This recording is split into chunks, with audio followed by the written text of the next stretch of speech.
sa mga binura-mura nila. Nagkampi na sila doon kay Marcos. Kasi nakinabang ang mga linte, o di ba? So ibig sabihin wala po yung paninindigan. Ibig sabihin sila ay para kung saan sila konbinyente, kung saan sila makakakuha ng power, ng pabor, ng pera, ng budget. They are not for you. Ipinakita nyo yung protest vote, ipinanalo nyo ang Duterte 10 sa majority mga bansa, Japan, Hong Kong, Saudi ba? Hindi ko alam na kita yung iba, pero majority, mga kababayan, nakita ngayon ng alyansa ng mga bangag na wala na talaga silang spark, wala na talagang tiwala ang taong bayan sa kanila. Now, dahil ang mga Duterte ngayon, sabi ko nga sa inyo, isang kalahating taon na lang, maghahanda na naman tayo sa susunod na naman na eleksyon. Kaya nga sabi ko, kung hindi natin lalabanan, itong pandaraya nila, dadayain nila si Inday Sara. Ito nga, galing to, nag-meeting sila kanina, anong na ngayon dyan, 90 na. Pakita natin sa inyo at i-analyze natin to. Okay, mga hitad, are you ready mga OFW ko palangging? O yan ha, hindi pa to nakalabas siguro. Ano yan na naman ang pinakita ni Madam? Okay, ni Madam Harlecanyo. Madam. Okay, ngayon, pakita ko sa inyo yan. Yang papeles na yan, invitation, serbisyo, karaban, chuchu-chuchu. Okay, nakita nyo, ito ay bagong what? Bagong Dramatization 101, ito ng, ano to, ang kanilang OFW, Serbisyo Karaban, Caravan ng Bagong Bayani ng Mundo. Ayan, binokelya na natin sa inyo. Basahin ko. Sabi dito, ayan na, logo ng Department of Migrant Workers, DMWD. Ayan, Arnel Ignacio, baka gusto mo magsalita. Okay, bokelya mo na ang nalalaman mo kasi tinutugis ka nila ngayon. Sabi dito, we think, we think PRC's active participation in the interagency meetings of the Bagong Bayani ng Mundo. Bagong Bayani daw kayo mga itad. OFW, Serbisyo Karaban. This whole government one-stop shop event aims to bring closer visit social protection services and programs to our overseas Filipino workers. May 15 ang date niya na, May 15. Following the agreements reached during a series of meetings, nagulat na naman siguro sila, ba't napunta na naman to kay Inday Marlecanyo. With the partner agencies, we are pleased to inform you of the following schedules of the Serbisyo Caravan for your reference. O mga taga Hong Kong, June 8, andyan daw si Bangag. Okay, kung walang changes Qatar, June 20. Dubai, June 22. Saudi Al-Kubar, Saudi Arabia, 26-27. Riyadh, June 29-30. Jeddah, July 3 and 4. Japan, yan. July 20. Roma, Italia, October 12. Basahin nyo yung nakasulat. Meet and greet of Filipino community, Philcom with President Ferdinand Bangag Jr. on July 23. 23 daw siya. 23 si Bangag. Ano to? July 23, 2025. In this regard, may we invite you to take part in these important events as we collectively work to support and uplift our bagong bayani ng mundo. Huwag natin basahin yung huli. Kadyutahan lang yan. Okay, now, ano ibig sabihin yan? Sige nga, kayo nga magpaliwanag. Okay? Bago ako magpaliwanag, okay, huwag yung siputin. Sabi ni Victoria. Okay, ano ang paliwanag yan ng ating puting ahas na nasa loob mismo ng meeting? Huwag niyong gurgurin. Sa bagay, yung puting ahas natin, invisible yun eh. So, mag-around the world na naman si Bangag. Okay, di ba? Tama, mag-around the world na naman siya, mga kababayan. So, ano ang inyong pakiramdam dyan? So, mag-around the world si Bangag Jr., at ngayon ay pupuntahan, iikot, di ba? Nakita nyo. Pero ayon sa ating mga palangga, okay? Ito ay inuumpisahan na nila, that's for 2028. Okay? Gagamitin ang ahensya ng gobyerno, ang DMWD, para kunyari makikipagkita sa inyo, pero kumukuha ngayon pa lang ng suporta kasi nga sukang-suka na kayo sa alyansa ng mga bangag. Meet and greet with Filipino community, chuchu-chucho. Yan po ay isang katanungan sa inyo ngayon na OFW na sinasabi yan, yung Serbisyo Caravan, chuchu-chucho na yan, para bagong bayani ng mundo, mga kababayan, ito ay what? Ang serbisyo karaban na ito, yan ay pagpapanggap lamang. Politika yan. Optics yan ng mga bangag. Di ba? Yan ay talagang bubuduli na naman tayo sa darating na 2028. Kasi narinig ni Bangag na si Inday Sara nagsabi na, di ba? Remember Inday Sara nagsalita na pupunta siya, I don't know kung matutuloy siya, pupunta siya ng Dahig, babalik siya, mag-celebrate siya ng birthday niya. Tapos may mga nilatag din si Inday Sara na mga schedule by June, nasa ganito ako, nasa ganyan ako na, you know, alam niyo yan, di ba? May ganyan. So ngayon, napag-alaman ko yung nasa loob mismo ng meeting, ha? Ayan na, nasabihin na naman ng mga bangag yan, fake news na naman yan. Tignan natin. Alam nyo, lahat ng mga official document na nilalabas natin dito, sinasabi nila ay fake news. Kasi pag nasukol na sila, fake news. Ngayon, ito ang gusto kong sabihin sa inyo. Political optics. Mga optic yan. Mga drama-rama yan ng mga yan. Pakitang gilas, kunyari, concern kayo. Concern sila sa mga OFW. Ngayon, titignan natin. Number 1. Pera ng bayan ang gagastusin ni Marcos Jr. Pupunta sa dyan, I don't think na pupuntahan niya lahat ng event na yan. Yung bibit-bitin na mga taga DMW, yung kanilang entourage, ilan pong milyong piso ang gagastusin. 'Di ba? Dahil sa kanilang optics, okay? Napaghahanda nila dahil alam nila na hindi na nila kayang, alam ko, you guys are smart, no? Mga palangga ko, na-meet ko sa mga OFW, huwag kayong pumayag. So, ito yung nakarating sa akin. Dahil mismo, ang ating puting ahas, na nag-aaktong daga minsan.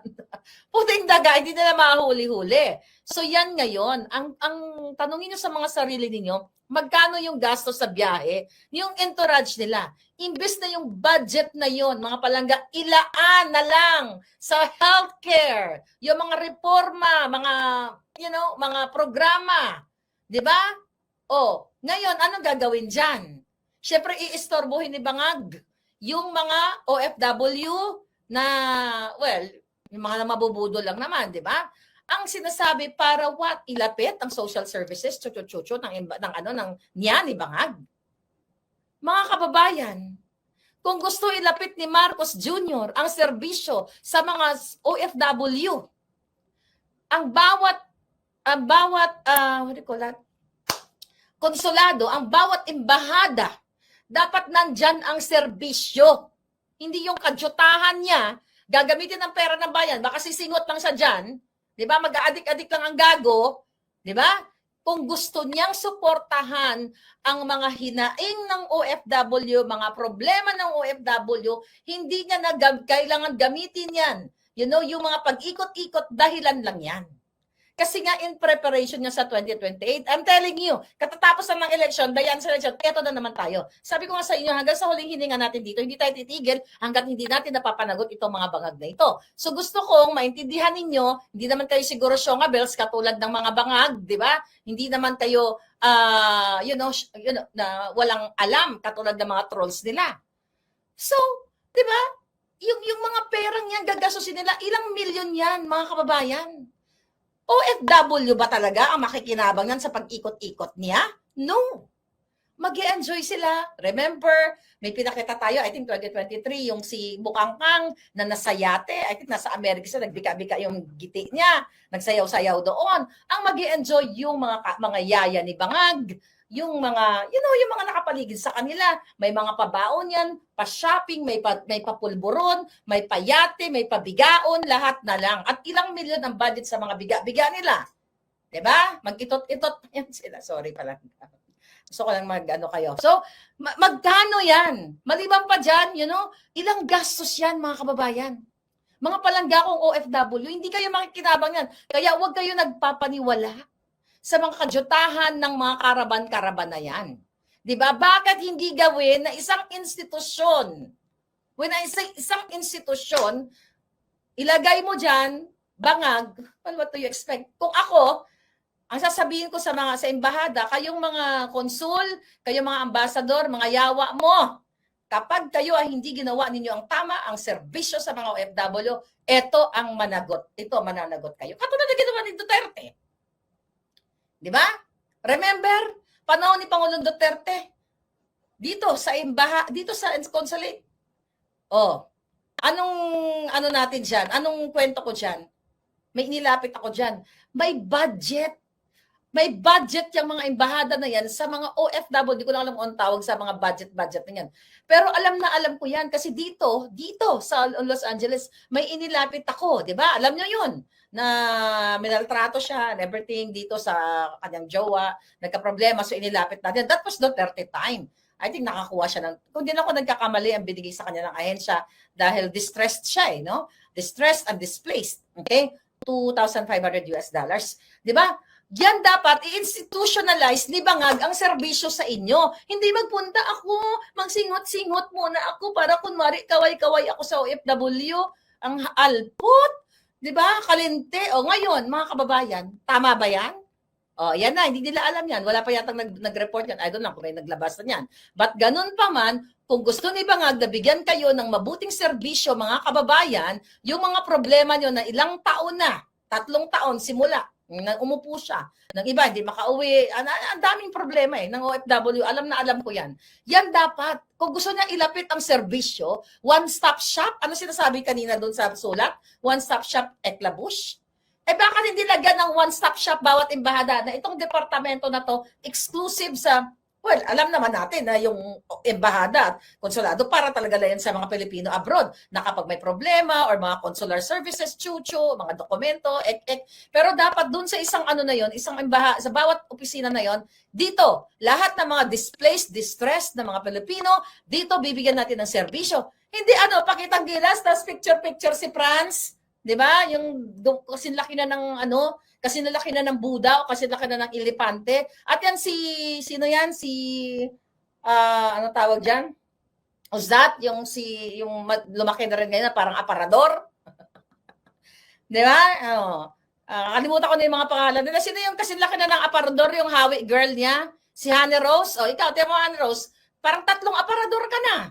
Sa kalalaki nyo, kalalamon nyo ng pera.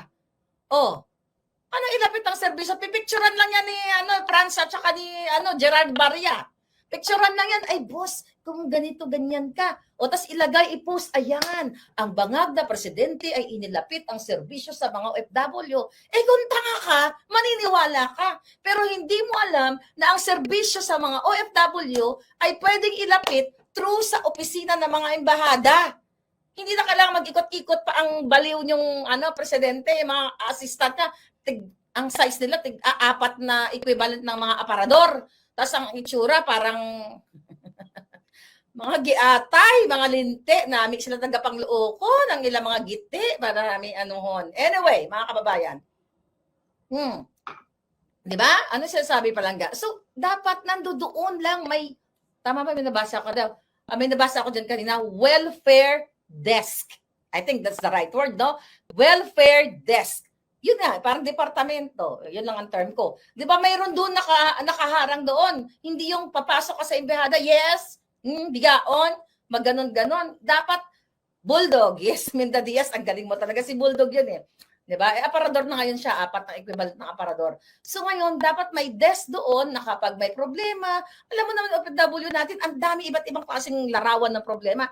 Ano ba naman, yes ma'am, ano pong problema, ano pong maitutulong natin, ito po, ayan, tulong, ganon. Hindi yung ngayon, schedule, ayan, mga kababayan, yung kapapasok lang, ayan, schedule ang mga linte.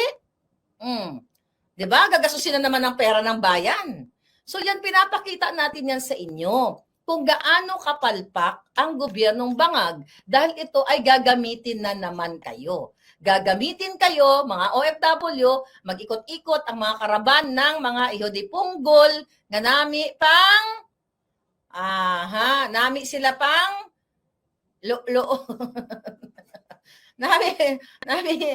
pasulod sa baba nila yung kanilang mga pisot. Alright. Naku, nakakainis talaga mga kababayan, So ngayon, nami kusion. Tamo siling ni Alodia na lami kusion ang giti nila. Butangan sang sili para magkirig-kirig. 'Di ba? Butangan sang sili para magkirig-kirig. Kapag makita nyo kasi kanta kayo ng ngiwi-ngiwi, yun ang gawin ninyo. Kasi naka-program na yan eh. O, ito, gawin natin. Ayan, o, screenshot niya mga hitad. Gawin natin. Pero siyempre, ayan, gusto niyo puntahan natin yan, ano? O, puntahan niyo na lang kayo dyan. Ayan ang schedule nila, o. Ayan, screenshot niyo yan. Tapos mag-organize kayo. Tapos kunyari, andun si Bangag, nasa kabila kayo. Tapos kayo kanta-kanta kayo, ngiwi, ngiwi. Diba? Bangag-bangag. O, mag-ganon-ganon kayo doon. O, di ba? So, ayan, screenshot yung schedule nila. So, ngayon, mga kababayan, kaya sinasabi ko, bagong budol na naman to. Di ba? Bubudulin na naman kayo, paulit-ulit. Pero, ito, ayan, nagkaanda na sila. Imagine nyo, katatapos lang ng eleksyon. Nagbabakbakan na sila ngayon. Di ba? Sa kanilang, paano nila ipabagsakin si Inday Sara, kung paano nila, anuhin yung kadyotahan nilang impeachment na yan. So, nakita nyo, ang Bangag administration ay hindi sila para sa programa ng taong bayan. Kasi yung kadyutahan, yung pinost natin yan, dapat pag upo niya pa lang, ini-institutionalize niya na yung mga programa.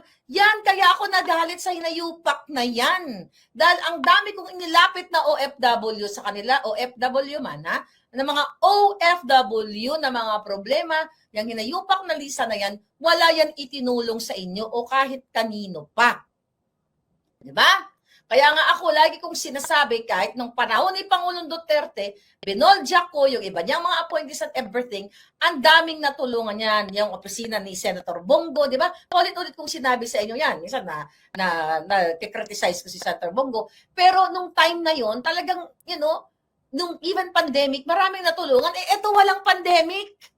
Ang daming natulungan ng opisina ng gobyerno ni Duterte, ha? Ako sa pagkakaalam ko lang, na ako kasi yung lumapit in behalf of you guys. Alam nyo yan. Pero ngayon ito, nung nilapit ko kayo, mga OFW, nung pag-upo pa lang nila, nga. At ngayon, karaban-karaban ang mga iyo di punggol, ang mga linti, nami pamit ko ng mga giti. Di ba? So, huwag na kayong magpapaniwala, utang na loob. Di ba? Alam nila na dehado na sila, kaya nga sila watak-watak eh. Di ba? Kaya watak-watak sila. Oh, may speech pala si Inday, ha? VP Sara tells PMA 2025 graduates, don't be an instrument of betrayal. Oh, nice. Diba? Yung mga bagong PMA graduates. Sabi niya, wag sana kayong maging kasangkapan ng pagmamalabis, pagtatraidor at pagpapahirap ng mga nasa kapangyarihan sa mga kapwa Pilipino na katulad ninyo ay matapang na ninindigan para sa kabutihan, sa tama, sa katotohanan at sa tagumpay ng mga Pilipino, sabi ni Inday Sara. Alright. May you always strive to restore and uphold the values of an independent, non-partisan, and professional institution. One whose sole duty is to defend the Constitution. May you never yield to the greed for material gain, political pressure, or foreign influence, sabi ni Inday Sara. Tama! Diba? Kayong mga gumraduate kayo, mga bata pa kayo. Kasi, this is not about dahil gusto ko si Sara. Ako nga, diba? Sabi ko sa inyo, nung panahon ni Bangag, nung ako, budol na budol pa ni Bangag. Ang sabi ko, hindi na muna magtakbo si Inday Sara, 'di ba? May mga ganun ako na kasi bata pa naman 'yan. O, 'di ba? Si Bangag muna. Siyempre, loko-loko tayo, akala natin gagawa ng tama. Sabi ko, bata pa naman yan si Inday, pwede naman siya sa 2028. Kung greedy yan, bakit ko sinasabi? Kung greedy yung Duterte na yan, alam ni Sara na malakas siya nung 2022 pa lang. Okay? 2022, even before that. Di sana, tumakbo na siya. Kesa kay Bangag. Nakita niyo? Pero ang greediness in connection dun sa statement ni Inday Sara sa mga newly grad, yun ang mga PMA year na yan, ayan ay patungkol yan. Ako papangalanan ko na yan. In other words, ang sinabi ni Inday Sara na wag sana kayong tumulad dito sa mga asshole na mga dila kipay itong katulad ni Torre, ni Lacanilaw, ni Bonjing Remulla, dalawang Remulyang mga hangal, sino pa ba? Si Marbil. Huwag sana kayong tumulad sa mga ito. Katulad ni Marbil, na okay lang daw sumingot-singot kayo. Katulad ni Remulla, nahuli ang anak niya sa mga illegal na singot-singot. Ayun, what do you call it? Hindi pinapatupad ng batas. 'Di ba? Kasi nakikipag-bribe o nakipag-alyansa sa mga kaletsyan. So yun ang I think, yun ang understanding ko na huwag kayong budol or wag kayo magpasakop dito sa inyong pagiging sa greediness at dito sa sa pang-aabuso, pang-tatraidor sa bayan at sa mamamayang Pilipino. I think yun ang understanding ko. At yan ay ang ibig sabihin niyan, ito ay para sa mga bangag. Ngayon, alam naman natin na kahit na ginawa nilang pagdistrongkar sa mga makina, nakita nyo pa rin ang pandaraya ng mga bangag. Kahit na iproklama na nga yan, itong, ano tawag dito, yung 12 senador na yan, at good thing naman yung naibalita sa atin, na ito daw si Lacson at saka si Cayetano, tawag dito, Pia, ay mukhang sinakyan lang ang mga bangag. Well, I hope hindi lang kayo sumakay. Sana gawin nyo yung tama. Diba? Sana gawin nyo yung tama para sa bayan. But ako, I'm so excited dito sa impeachment hearing na ito para nga makita na natin kung paano durugin ng defense, okay, ng kampo ni Inday, itong mga bangag. Kasi sabi nga natin, baka mamaya, bigla may ipakita si Inday na video, ito yung video na nagbabayaran kayo. Oh, di ba? Ito yung video. Itong si congressman ganito, si congressman ganyan. For sure, meron yan. Meron maglalabas ng ebidensya ng video sa araw ng impeachment. Kaya ngayon, baka hindi na nga matuloy yan mga palangga eh. Diba? Hindi man magsasalita si Inday Sara, sabi nga ni Atty. Glenn Chong, hindi naman magbabluff yan. Diba? Baka nga ganun si Inday Sara, sige na. Umpisahan nyo na. Right? Umpisahan na nyo na. Para naman makita ng taong bayan, tangay na, diba?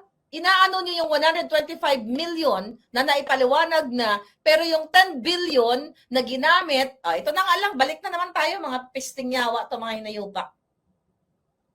Okay, ito nakita nyo na sa report. Anong nag-report niyan? Teka lang basahin ko lang. Sino nga nag-report nito? Okay? Yung 10 billion. Sino nag-report nito? Okay? Dali lang, mga hitad. Okay, mga hitad. Tignan ko lang kung anong article, kung sinong nito tignan natin. Article, sino na nga ba yun? 10 billion. Asa na yun? Asa na yung 10 billion natin? Anong report? Lahat naman yata ng media ni-report yan. Okay? Andito. Okay, ito tanong ko sa inyo, mga palangga kung minamahal kong mga kababayan. Okay, siya nag-report. Okay. I think, yeah.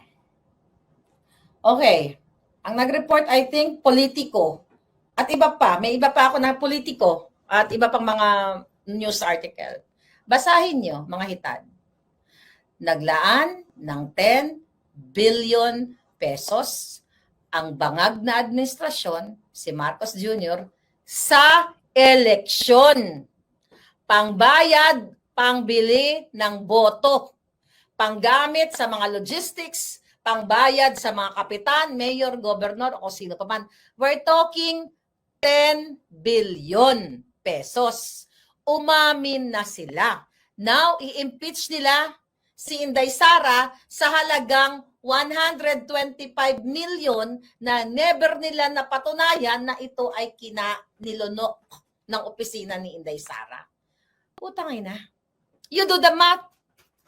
Mga linti. Okay? 10 billion. May nagsabi 20 billion. You talk about 10 billion na lang. Sige nga, pinagtutulungan nila kahit ito kahit ayaw nyo kay Sara Duterte. Oy, kayo dyan, kahit elementary kayo dyan, high school graduate, whatever. Okay? Kahit kayo nakapag-aral. Basta nakakaintindi kayo. Kahit marunong kayo magbilang ng kahit 1 to 100 lang. Diba? Kahit no read, no write kayo, pero marunong kayo bumilang. 125 million, okay, pesos. Nag-alyansa sila para sabihin sa inyo, si Sara Duterte ay ganito, naglustay, Si Sara Duterte, ganyan. Grabe, 125 million. Waka ng ina. Ngayon, yung 10 billion ngayon, andyan na sa dyaryo yan hindi yan galing sa akin 10 billion pesos. Wala pa nga sa ilang porsyento yan. Kung hirap magbilang. Kahit na nga 1 billion compared to 125 million. Nakita niyo? Tapos ngayon, anuhin niyo si Sara? Yung mga dilawan, kumakampi na ngayon sa, magkakampi na nga sila sa mga pulawan. Sige, ito si Dilima, yung nagkikipaglaban daw sa human rights. Ibalik na nga sa kulungan yan si Dilima para makayop-yop na ng boto. Visit, payop-yopan na ng boto dahil sa kulungan. Kay favorite man niyang gawin yan. Giatay. Ano? Sara, 125 million? O 10 billion na ginastos dito sa 3 months lang, ha? Ginastos doon sa kanilang pangangampanya na nag-away-away sila ngayon. Okay, sabi ni Eliezer, wala pa yung 150 millions bawat congressman. So, hol ni Tamba na hindi naman niya sariling pera. Ayun na nga. Oh, kaya nga ako ayoko na sumigaw eh. Oh, yan si Dilima nakipag-alyansa. Oh, pabalikin na yan. Hindi pa ba nadadampot yan? Pabalikin doon sa Bilibid para makapag-yup-yup ng boto doon yung katulad ni Tony ni Jonel ba? Ni Dayan. Gihatay. Oh, tapos ngayon, asan yung human rights chucho ni Dilima? Alam mo, yung mga yan, kayo mga supporter ng mga dilawan, di ba? Kung meron kayong moralidad na tinatawag, may moralidad kayong tinatawag, ina-accept niyo pa si Dilima na umamin na yun ay kahinaan ng kanyang pagiging babae. Kahinaan kaya pumatol sa driver. At saka kay Jonel, nagsubuan pa ng saging ba? Tapos kaya nakaawayin nyo kami. Hello. Di ba? Isang saging lang nilalanta ko. Mayawa mo. Di ba? Ano? Mga giatay mo. Anong ibig sabihin yan? Ibig sabihin kayo mga dilawan, ang sabi mga follower, andyan mga ganyan. Hindi ko naman kayo kalaban. Nagtataka lang ako kung bakit bakit kayo ay hindi gumagana yung utak ninyo. O dahil sarado lang yung utak nyo, dahil galit kayo sa mga Duterte. Bakit ba kayo galit kay Duterte? Dahil ginorgor yung mga kalaban na sinasabing pinagbibintangan, nagumorgor ng libo-libo, 30,000, 20,000, pagdating doon sa ICC, wala pang 50, at yung mga gawa-gawa pang mga kasinungalingan. O ngayon, sino mong prosecutor doon? Ang prosecutor gusto rin mag-yup-yup ng... Di ba? Si Karim, yung pinag-usapan natin, yung prosecutor. Oh, bigaon din. Naaharap sa kaso. Putang ina, wala nang kredibilidad. Alam mo, minsan sabi ko nga, takin ng mundo to. Lahat na lang. ICC, walang kredibilidad. Ang bangag na administrasyon, adictos, walang kredibilidad. Saan na tayo pupunta? Saan tayo pupulutin? You know what I mean? Oh, 5 ka-round daw si Dilima, sabi ni Coach Kane 23. Mga maniakol daw, sabi ni Palanga Fermam Braga. No, ang punto de vista natin dito mga kababayan, sabi ko nga, itong si Dilima, itong si Leni Robredo, tama nga ini. Ako ayoko nang anuin si Leni Robredo, tapos na ako sa kanya eh. Kasi mali ako. Nung binoboljak natin si Leni, ang mga dilawan, dahil bakit ko sila binoljak? Because yung kay Marcos, dahil sinasabi nila, magnanakaw, ganito, ganyan. Kaya tayo nagalit, mga Marcos supporter tayo noon. Pero ngayon, na umayon na tayo sa mga dilawan, tama kayo. Tama kayo ng Marcos magnanakaw, ganito, ganyan. Ay, ba yung mga hido di puta, nagkampi na doon sa mga binura-mura nila. Nagkampi na sila doon kay Marcos. Kasi nakinabang ang mga linte, o di ba? So, ibig sabihin, wala po yung paninindigan. Ibig sabihin, sila ay para kung saan sila konbinyente. Kung saan sila makakakuha ng power, ng pabor, ng pera, ng budget. They are not for you. Dapat nga magkakampi, ulit-ulit ko, dapat nga magkakampi na tayo eh. Diba? Dahil isa na ang layunin natin dito eh. Pabagsakin ang mga magdanakaw na mga bangag na adictos benedictos. Ano naman kami naman na nagising na, nagbaliktad naman kayo. O di mga linti. Diba? O, ngayon sa dayaan, ayaw nyo magsalita. Saan ba kayo? Sa impyerno kayo pupulutin. Ayaw nyo tugisin si Dilima na umamin na nagbiga-biga sa kanyang driver. At hindi lang yun, okay lang kung single yung driver eh. Kaso may asawa. Tapos DOJ, dating DOJ, nagpapatupad ng batas. Pero ang batas na hindi ka dapat makiapid sa isang tao na may asawa at may pamilya na. I'm not being perfect here, darling. You know, ito lang yung kay Dilima lang. Kasi we're talking Dilima eh. Ba't ba si Dilema? Kalooy man si Dilema. Kulong na nga doon sa Bilibid para makakuha na ng boto doon na bago. Ngayon si Bangag, uutuin yung mga OFW. Alam ko naman di kayo mauuto. Mag-ikot-ikot. Di ba? Tama ba ako? Mali? Sige nga, sige nga. Kung gusto nyo tulungan ang OFW, ilagay nyo ang serbisyo sa loob ng embahada. Hindi yung pupunta doon, magpa-party-party, magbiga-biga. Frailties of Dilema, sabi ni Ferman Braga. Di ba? Mali ba si Maharlika dito? Ano ba pinaglalaban ko dito? Duterte supporter lang? Hindi. Lahat ng Pilipino. Ako gusto ko lang i-shout out yung aking kaibigan. Dalawa. Ito si Daniel Long. Shout out na kita. Ang message ba naman to si Daniel Long sa akin? Sabi niya rin sa Maharlika, galit kasi siguro hindi ako nakasagot ng text. Galit ka ba kung bakit ko binoto daw niya si Bam Aquino? Sabi ko, no darling. Sabi ko na it's your freedom. Kung magkaibigan tayo, kahit sinong botohin mo, I'm not here para awayin kita dahil magkaibigan. It's your freedom. You know, kasi hindi ako nagpipersonal ng tao. Kung yan ang pakiramdam mo, kahit para sa akin mali, edi go ka dyan. But sabi ko, our friends will remain. Pati si Joe Smith, nag-text din kasi, ito mga kaibigan ko, nakakatawa din kasi ito mga to. Alam naman nila, bisi-bisihan din. Pag hindi ako nakasagot, akala galit ako. Sabi sa akin, Maharlika, nagalit ka ba sa akin? Kasi binoto ko si Amy kasi yung choice ko. Ganon. Oo, galit ako sa'yo, pero joke lang. Sabi ko, no. Sabi ko na ganon, bakit ako magagalit? Unless na atakihin mo ko. Right? Iba, magkaibigan man tayo. Actually, yung mga kaibigan ko ng college, sa kausap ko, inaway nila ako. Alam mo, mayroon kaming history na inaaway nila ako sa inaaway nila ako sa group chat. May mga ganun ba kayo? Inaway ako ng mga classmate ko nung college. Dahil nga, bangag-bangag ako. Inaway ako. Ano mga sinasabi. The other day, nag-group chat na naman kami, video. Sabi ko, hoy ka, putang ina. Ganun kasi, ganito kayo mag-usap ha. Ito mga friends, ay, jutang ginina ka. As in, hindi juta. Talagang word. Jutang ginina ka, inaway mo ako ha. Sabi ko, nag-group chat tayo. Remember? Yung kasagsagan ng ganito, ng ABS-CBN. Kasi yung friend ko nag-work sa, hindi naman siya nag-empleyado ng ABS-CBN. Makeup artist siya. Sabi niya sa akin, kasi walang hiya ka eh. Sabi niya, grabe ka naman kasi, gano'n. At sabi ko, hindi nag-left the group ako. Buisit kayo, pinagkaisahan niyo ako dahil bangag supporter ako. As in, gano'n kami mag-usap. Kasi isa naman, ang kaibigan ko, Lenny siya. Sabi ko, ikaw, isa ka pa. Sabi ko ng gano'n. Pinagtulungan niyo akong 3. 4 kami nag-uusap. Pinagtulungan niyo akong 3 dahil bangag ako. Ngayon magkakampi na tayo. Pero itong Lenny supporter, na friend ko, Lai, shout out sa'yo, nag-message talaga siya sa akin. Boboto ko si Vic Rodriguez. Ganun siya. Kasi matalino, guwapo, ganon.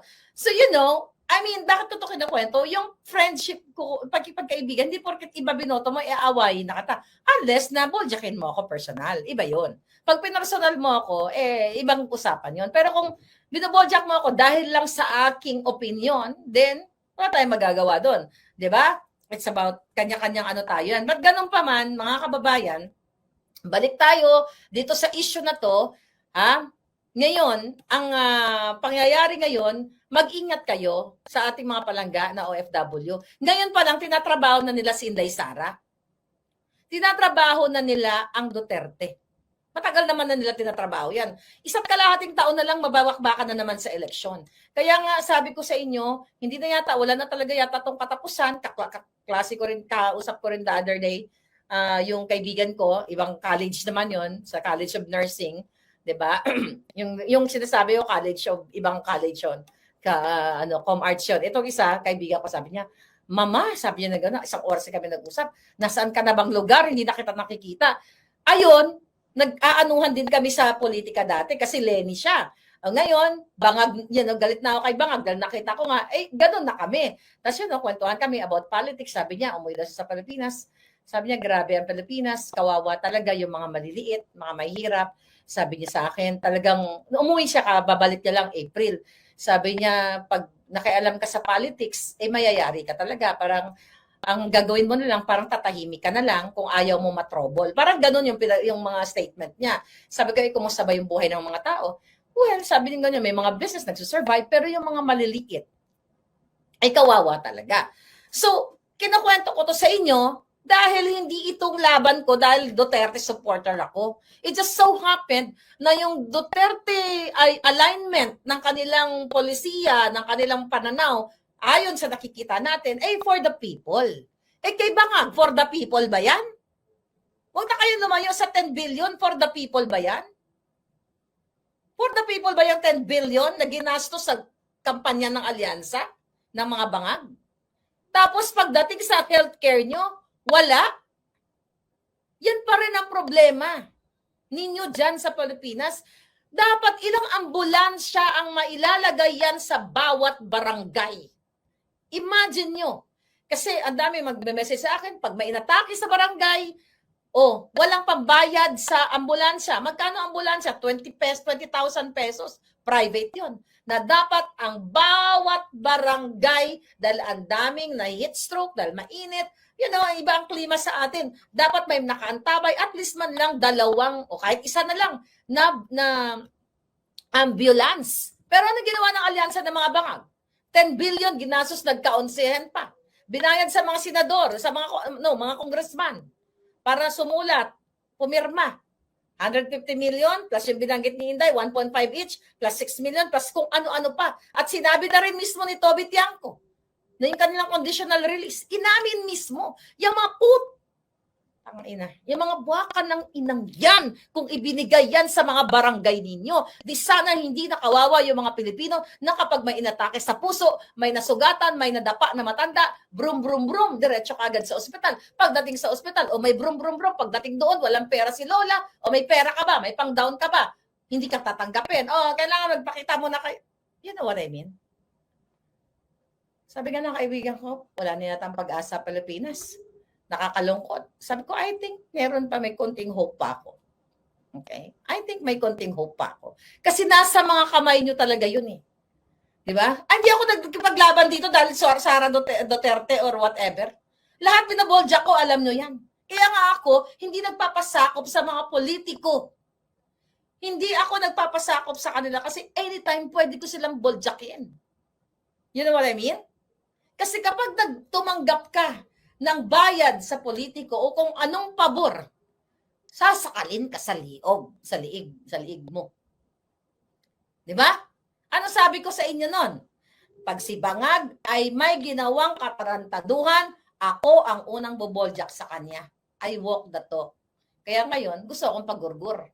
Gusto akong papatay, kung anong mga panghaharas. Pero sabi ko nga sa kaibigan ko, you know what? Ito sabi pala nila, hoy, sabi ng friend ko, tangay na ka, gano'n. Jutang ginin na ka, anuhin na lang natin, jutang ginin na ka, Claire, sabi ng gano'n. Punyeta, sabi niya, lumalabas ka sa group chat, yung mga kasama daw niya, iba mga kasi makeup artist, no? Sabi niya, pinag-uusapan namin yung tungkol sa opinion mo, ganito, ganyan. Tapos sinasabi niya, kaklase ko yan. Talagang bruha na yan nung bata pa lang, ganyan. Tapos sabi niya sa akin, jutang ginin na ka, hindi ko kalain na, sa ganitong edad, yan ang laban na tinahak mo. Sabi ko, hindi ko nga rin alam eh. No turning back. Sabi ko, eto na to. Sabi nila, basta mag-ingat ka lang, dahil ang kalaban mo mga demonyo. Pero totoo yun. Hindi na ako pwede makabalik sa buhay ko na, na gusto ko lang simpleng buhay. Well, I still have a simple life. Pero iba yung laban natin eh.